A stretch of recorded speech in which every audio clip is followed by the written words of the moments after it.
என் பேர் வந்து மணிவண்ணன். நான் வந்து சேலம் மாவட்டம் வாழப்பாடி வட்டம் மன்னார்பாளையம் அப்படிங்கிற கிராமத்துலேருந்து வந்திருக்குங்க. எனக்கு வந்து ஃபஸ்ட்டு வந்து ஒரு பாப்பா 15 வயசு மகள் இருக்காங்க. அப்புறம் 11 வயசில் வந்து ஒரு மகன் இருக்காங்க. பாப்பா வந்து எப்பவும் போல் ஸ்கூல் போயிட்டு இருந்தாங்க. 10th படிக்கிறாங்க. ஸ்கூலுக்கு போயிட்டு இருந்தாங்க. போகும்போது என்ன பண்ணால் கடைசியில் பப்ளிக் எக்ஸாம் எழுதும்போது திடீர்னு மூச்சு திணறலாகி ஸ்கூல்லேயே மயக்கம் போகிற அளவுக்கு ஆகிட்டாங்க. அப்புறம் எமர்ஜென்சியாக சேலத்தில் ஒரு ப்ரைவேட் ஹாஸ்பிட்டலில் கொண்டு போயிருந்தோம். கொண்டு போனோடனே உள்ளே ஸ்கேன் பண்ணி பார்த்தாங்க. லங்ஸு ப்ராப்ளம் அப்படின்னு சொல்லியிருந்தாங்க. அங்கே வந்து ட்ரீட்மெண்ட் சரியாக பண்ணலைங்க. 3 நாள் இருந்திருந்தோம். ட்ரீட்மெண்ட்டு சரியாக கிடைக்கலங்க. இங்கே முடியாது, நீங்கள் எங்கே கூப்பிட்டு போங்க, வேறு ஹாஸ்பிட்டல் கூப்பிட்டு போங்க அப்படின்னு சொல்லிட்டாங்க. நாங்கள் வந்து என்ன பண்ணுறது தெரியாமல் அங்கே தடுமாறிட்டு இருந்தோம். அப்போ வந்து இங்கே மெட்ராஸில் வந்து இந்த மாதிரி காஞ்சி காமக்கோடி சில்ட்ரன் ட்ரஸ்ட் ஹாஸ்பிட்டல் வந்து ட்ரீட்மெண்ட் நல்லாயிருக்கு, போனால் உங்களுக்கு இதாக பண்ணி தருவாங்க அப்படின்னு சொன்னாங்க. ரெக்கமெண்ட் பண்ணதுனால நாங்கள் வந்து முன்னாடி வந்ததில்லை. இப்போ தான் ஃபஸ்ட் டைம் வந்திருக்கும்போது பாப்பா வந்து அங்கே எமர்ஜென்சியாக இருந்ததுங்க. ஆக்சிஜன் வச்சு ஆம்புலன்ஸ் தான் கொண்டு வந்தோம். பாப்பா வந்து அன்கண்டிஷன் போயிடுச்சு. இங்கே வந்தோடனே என்ன கேட்டோம், சரி நீங்கள் அட்மிட் பண்ணுங்கள், முடிஞ்ச அளவுக்கு ட்ரை பண்ணுறோம் அப்படின்னு சொன்னாங்க. எனக்கு வந்து இங்கே அட்மிட் ஆகி ஒரு 3 நாளாக பாப்பா வந்து நல்லா சேஃப்டி பண்ணிட்டாங்க ஐசியூ. அப்போ தான் ஒரு நம்பிக்கை வந்ததுங்க. அது வரைக்கும் அந்த பாப்பா என்ன பிரச்சனைன்னு சொல்லிட்டு யாருமே அங்கே கண்டுபிடிக்கலைங்க எங்கள் ஊரில் சேலம் மாவட்டத்தில். இங்கே வந்தோடனே ஃபஸ்ட்டு என்ன ப்ராப்ளம் கண்டுபிடிக்கலாம் அப்படின்னு சொல்லிட்டு ட்ரீட்மெண்ட் டெஸ்ட்டுக்கு கொடுத்துட்டே இருந்தாங்க.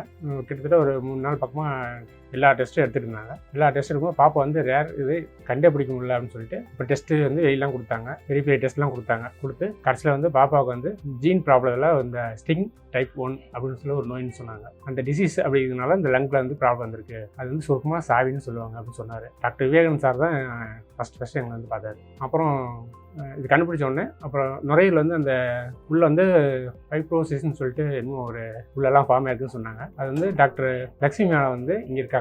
அவங்க தான் உள்ளே கூட்டு போய் லங்ஸில் வந்து லேப்ரோஸ்கோப் மூலிமா கொஞ்சம் க்ளீன் பண்ணி கொடுத்தாங்க. ஃபஸ்ட் லெஃப்ட் சைடு தான் பண்ணாங்க. பாப்பா ரொம்ப வீக் ஆகிடுச்சிங்க, ஒன்றுமே முடியாது அப்படின்னு சொல்லிட்டாங்க. ஆனால் இங்கே வந்தோடனே லெஃப்ட் சைடு வந்து நல்லா க்ளீன் பண்ணிவிட்டு ரைட் சைடில் வந்து மருந்து மட்டும் போட்டுட்டு ஒரு கிட்டத்தட்ட ஒரு 45 நாள் இருக்குங்க இங்கே தங்கி அட்மிட் ஆகிருந்தோம். பாப்பா அப்படியே கொஞ்சமாக நல்லா தேறிச்சிங்க. ஆனால் டாக்டர்ஸ் டீம் வந்து நல்லா ஒர்க் பண்ணாங்க. அதாவது ஒவ்வொரு டிபார்ட்மெண்ட்டும் தனியாக இம்யூனிட்டி கம்மியாக இருக்குன்னா அதுக்கு தனியாக டாக்டர் நல்லா வந்து கவனிச்சாங்க. எனக்கு தான் ஒரு ரொம்ப நம்பிக்கை இழந்து போய் வந்திருந்தேன். இங்கே வந்தோடனே ஒரு நல்ல ஒரு நம்பிக்கை ஃபுல்லாக வந்துருச்சுங்க. ஏன்னா பாப்பா மேலே நான் அவ்வளோ பாசமாக இருப்போம். இங்கே வந்தோடனே ஃபுல்லாக நம்பிக்கை வந்துருச்சு. இப்போ வந்து பாப்பா வந்து நல்லா சேஃப்டியாக நல்லா இருக்காங்க. அப்புறம் வீட்டில் போய் 1 மாதம் தான் பாப்பா நல்லா ஆரோக்கியமாக சாப்பிட்டு நல்லா சந்தோஷமாக இருந்தது. திருப்பி ஸ்கூலுக்கு அனுப்புற அளவுக்கு போயிடுச்சுங்க. 1 வீக் ஸ்கூலுக்கு போயிடுச்சு. அப்போ திருப்பி வந்து பாப்பா நல்லா தான் இருக்குங்க. சரி ஒரு செக்கப் வரலாம்னு சொல்லிட்டு திருப்பி இங்கே செக்கப் பண்ணோம். அந்த ரைட் சைடில் வந்து அப்போ பண்ணல, பாப்பா வீக்காக இருக்குன்னு சொல்லிட்டு சரி இந்த மாதம் பண்ணிக்கலாம், பாப்பா கொஞ்சம் நல்லா கொஞ்சம் தெம்பு வந்து சொல்லிட்டு இப்போ பண்ணணும். இப்போ வந்து அந்த லங் டிசீஸ் லெஃப்ட் சைடில் வந்து அந்த லேப்ரோஸ்கோப் மூலியமாக பண்ணிட்டாங்க. இப்போ அட்மிட்டில் தான் இருக்காங்க. இப்போ நல்லா ஆரோக்கியமாக இருக்காங்க. பாப்பா நல்லா சாப்பிட்றாங்க, நல்லா பேசுகிறாங்க. இப்போ அந்த ஸ்டிங் நோய்க்கு வந்து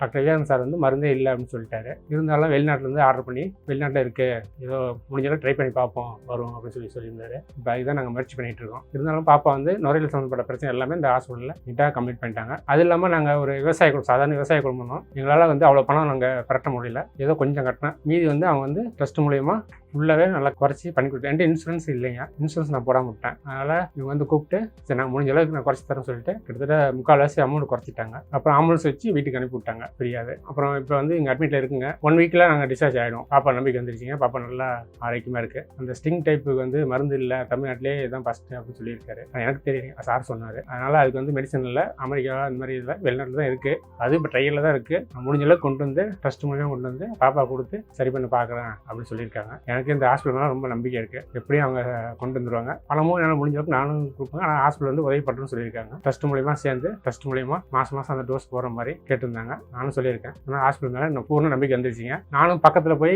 எனக்கு தெரிஞ்ச அந்த குழந்தைங்கள்லாம் ரொம்ப இந்த மாதிரி இருக்குது, அவங்களாம் எல்லாம் தெரியல, நான் வந்து 3 பேர் ரெக்கமெண்ட் பண்ணியிருக்கேன். அவங்களும் இங்கே வரேன்னு சொல்லியிருக்காங்க. நீங்கள் அங்கே போங்க, நம்பிக்கையாக இருக்கும், எந்த ப்ராப்ளம் வந்து சரி பண்ணி கொடுத்துருவாங்க அப்படின்னு நான் நம்பிக்கையாக சொல்லியிருக்கேங்க. இங்கே இருக்க டாக்டர்ஸு நர்ஸு எல்லாம் அன்பாகவும் நல்லா ஆதரவும் நல்லா கவனிச்சிட்டாங்க. அப்புறம் எல்லா நர்ஸுக்கும் டாக்டருக்கும் நான் நன்றி தெரிவிச்சுக்கிறேங்க. அதே மாதிரி இந்த காஞ்சி காமக்கோடி சில்ட்ரன்ஸ் ட்ரஸ்ட் ஹாஸ்பிட்டல் அவங்க நிர்வாக சார்பும் நல்லா உதவி பண்ணாங்க.